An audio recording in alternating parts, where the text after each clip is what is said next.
You could say it every week in the NFL, and someone probably will. You've got to stop the run. It becomes one of those cliches that loses meaning over time. But not this week. Not when the Steelers roll into East Rutherford to face the Jets. This time, stopping the run isn't just a checklist item. It's the storyline, whether anyone wants to admit it or not. This Sunday, it's going to define what this defense is made of and maybe what it still remembers from last season's most embarrassing moment. The headlines might be all about quarterbacks. Aaron Rodgers lining up against his old team, a storyline made for prime time. Justin Fields also facing his former squad, trying to prove he still belongs.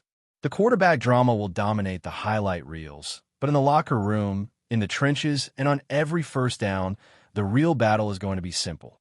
Stop the run or go home with regrets. Now, it might sound a little absurd considering what the Jets were last year. Dead last in the NFL in rushing attempts. Nearly dead last in rushing yards per game. Just over 91 per game. The only team worse? The Raiders. That alone should raise some eyebrows. Their featured back, Breece Hall, didn't even crack 900 yards on the season. He barely did better the year before, just shy of 1,000. But despite those numbers, or maybe because of them, the Jets are walking into this season determined to flip the narrative. And the Steelers? They're walking into this matchup with scars that still haven't fully healed from the last time they got run over. Let's rewind, because you can't talk about stopping the run without bringing up the number, 299. That's how many rushing yards the Steelers gave up in that final disaster in Baltimore. Players say they've moved on. Coaches say the past is the past. But you know what? Let's not pretend that moment didn't sting. Let's not act like it didn't define how the offseason was approached. If you're Cam Hayward, TJ Watt, or Alex Highsmith, how does that number not live rent-free in your head every time you line up? It's not about dwelling on the past. It's about using it. There's been some personnel changes, sure. Derek Harmon's name turned heads during the draft, but he won't be out there Sunday. You Black had a monster preseason and looked sharp through camp. Might see some reps. But the truth is, for the most part, the names are the same. Hayward, Benton, Watt, Highsmith. The front is largely familiar. The difference, at least what they're hoping for, is mentality. Willpower, grit. And that's where it gets interesting. Because when Keanu Benton talks about the shift this defense is making, he's not talking about schemes or rotations. He's talking about mindset, about not chasing sacks, but grinding in the dirt, playing physical, doing the unglamorous work that doesn't make headlines. According to him, this year's front isn't out there for highlights. They want the smoke. They want to dominate the run game. They want to get dirty. Now, when a guy says something like that, your first thought is, who's he talking about? Who didn't want to get grimy last year? Who was chasing stats instead of stops? You're never going to get an answer to that. Not out loud. Not in this locker room. But you know there's truth behind it. Otherwise, he wouldn't have said it. This team wants to exorcise some demons. They want to make a statement. And that starts on Sunday. Because here's what the Jets are bringing to the table. It's not just Hall, though he's still the centerpiece. It's Brawley-on Allen, a physical back with fresh legs. It's a rebuilt offensive line stacked with former first-rounders. And more than anything, it's Aaron Glenn, their new head coach, making it very, very clear that he wants the run game to be the heart of this offense. That alone changes the math. Last season's numbers might as well be thrown out the window. This team is going to run. They've made that crystal clear, which means the Steelers have no choice but to match that energy. Because if the Jets can get the ground game going, if they can run it 30, 35 times, it changes everything. It wears down the defense. It controls the tempo. It keeps the Steelers' offense off the field. And it allows Justin Fields, a quarterback who's as dangerous with his legs as anyone in the league, to open up the playbook. This isn't the kind of team you want playing from ahead, grinding down the clock, controlling the line of scrimmage. Fields might not be known for being an elite passer, but he doesn't have to be if he's getting 5 or 6 yards per carry on designed runs or handoffs. Because then the play action opens up. The big shots downfield become available. And that's when you start seeing the missed tackles, the blown coverages, the plays where guys just get caught flat-footed. That's what the Steelers are trying to avoid. And the only way to avoid it is by making them one-dimensional, Force Fields to beat you with his arm. Force the game into his hands, not his feet. But here's the flip side, and this is where it gets really fascinating. The Steelers might have to prove something to themselves this week. Because for all the offseason moves, all the coaching tweaks, all the motivational speeches, none of it means anything if the first drive of the game ends in a 15-play, 80-yard touchdown march powered by the run. That's not just about letting the opponent score. That's about letting the ghost of Baltimore live another week. That's about letting doubt creep in again. And this team can't afford that. So what's the plan? Well, it starts with being disciplined up front. It means gap control. It means linebackers filling holes with purpose. It means guys like Patrick Queen being laser-focused on their assignments. Don't expect Queen to float sideline to sideline like he did in Baltimore. Expect him to lock in on either Hall or Fields and track them like a shadow. This isn't going to be a game where you freelance.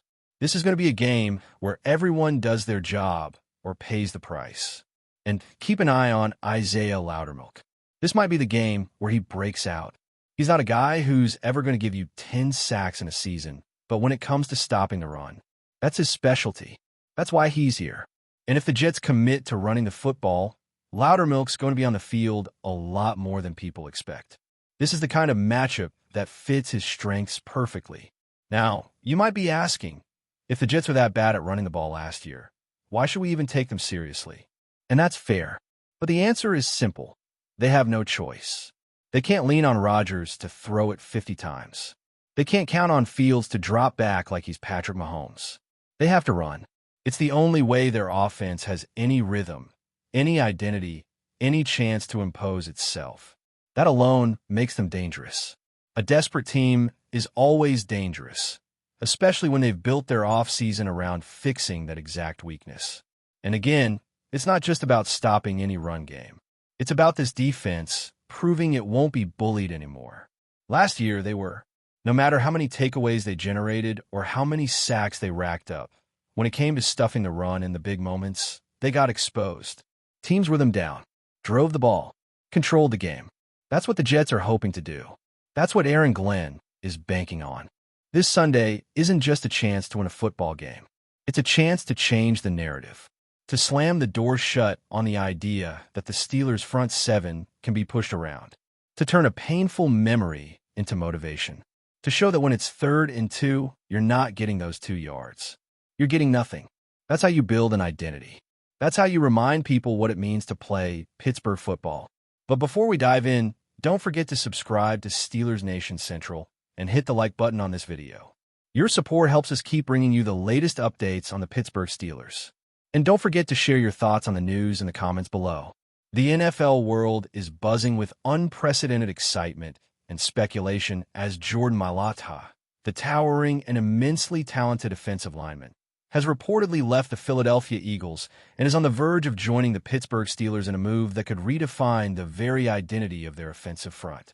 Mailata, known for his extraordinary combination of size, agility, and instinctive football intelligence, has been a cornerstone of Philly's line for several seasons, and whispers around league circles suggest that the Eagles' decision to part ways might have more to do with salary cap maneuvers than any doubts about his abilities.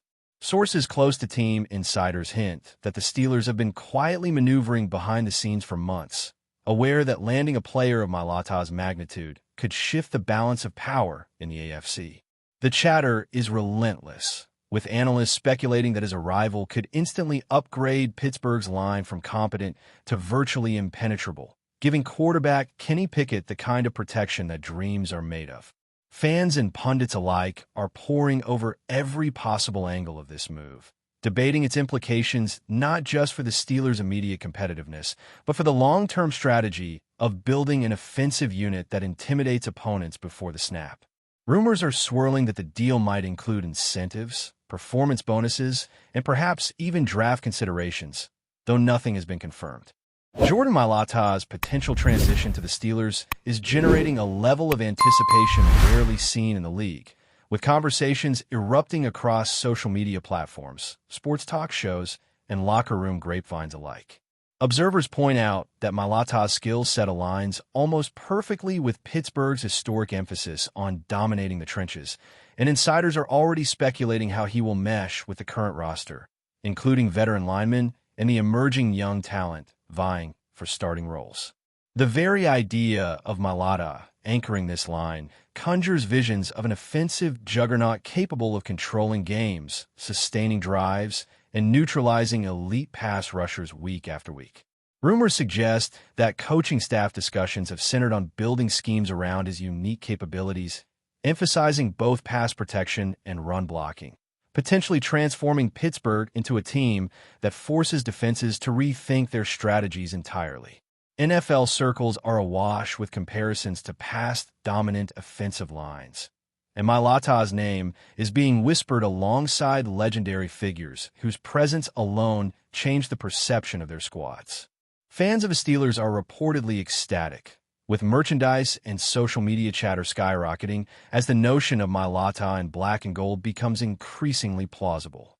The rumor mill is relentless, and while nothing is officially confirmed, the buzz surrounding this move is impossible to ignore, as insiders hint that a signing announcement could be imminent. Sources claiming to have inside knowledge of the negotiations describe an intense back and forth between the Eagles and the Steelers, with Philadelphia reportedly seeking compensation that reflects Mailata's high value in the market, while Pittsburgh is pushing for a structure that balances immediate impact with long-term sustainability.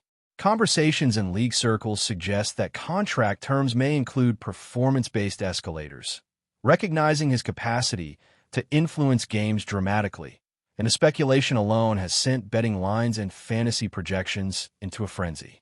Analysts are debating how his presence will change offensive dynamics, pondering the possibilities of extending plays, bolstering the running game, and providing a fortress for the Steelers' quarterback, all while generating a psychological edge over rival defenses.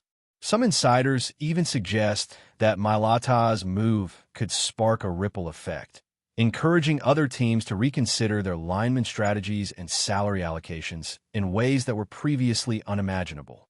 The rumor has also reignited discussions about his personal development, from rugby roots to NFL stardom, with commentators marveling at his unconventional journey and suggesting that his adaptation to the Steelers system could serve as a blueprint for how raw talent, when properly nurtured, can become a transformational force in professional football. The excitement surrounding the potential arrival of Mailata in Pittsburgh has reached fever pitch, and even casual observers are drawn into the speculation, eagerly awaiting the next development. The buzz surrounding Jordan Mailata's rumored move has extended beyond traditional sports media, spilling into fan forums, podcasts, and even mainstream news outlets, all speculating on the tangible and intangible benefits he might bring to the Steelers. Experts are dissecting every nuance of his game, from footwork and hand placement to situational awareness, projecting how these skills could fortify a line that has shown flashes of brilliance but struggled with consistency. The rumor has sparked debates among former players and coaches, many suggesting that Mailata could serve as a linchpin, providing stability while elevating the performance of those around him. The social media frenzy has also highlighted the emotional aspect of the story, with fans expressing shock, excitement, and even anxiety over the potential reshaping of team identity. While the Eagles' decision to let him go remains a point of contention among Philly supporters, the narrative that Mailata is destined to become a central figure in Pittsburgh's future continues to gain momentum.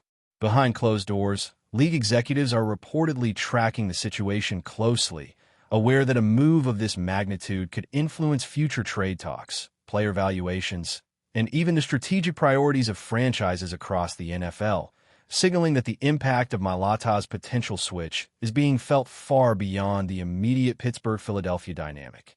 If Jordan Mailata does indeed finalize his transition to the Steelers, the implications for both teams are monumental, sending shockwaves through fan bases, coaching strategies, and league standings alike.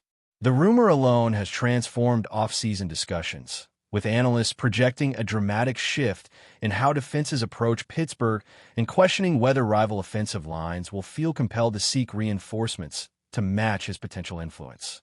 Within Pittsburgh, speculation abounds regarding how the coaching staff might restructure training, playbooks, and rotation schemes to maximize his strengths, with some insiders suggesting entirely new blocking concepts could be tested to leverage his rare blend of size, agility, and football IQ.